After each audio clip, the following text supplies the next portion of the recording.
The early pioneers traveling on the waters of Wildfowl Bay, seeing the surrounding islands with the great stands of oak, maple, pine, and ash, must have been awestruck with optimism to live here and develop the natural resources.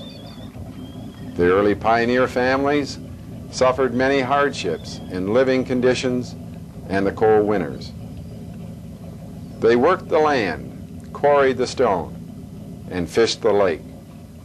Today we live with the legacy and benefits of their labor. 140 years have passed. Generation after generation have come and gone. But pride and tradition makes Bayport go on and on. The state of Michigan by 1840 was experiencing rapid growth with the beginning of the lumber industry.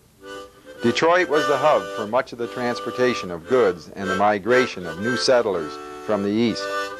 At this time, the population of Detroit was about 10,000.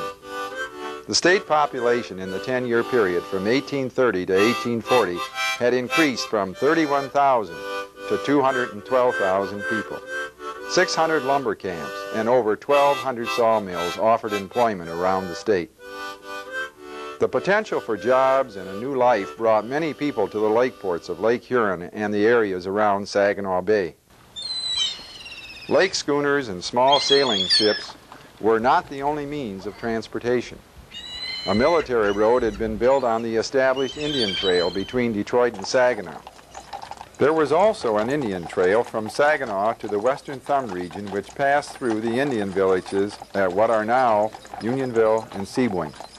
The trail passed by the Indian Mission and village at the Chebion and continued northward to Port Austin, following the Sand Ridge.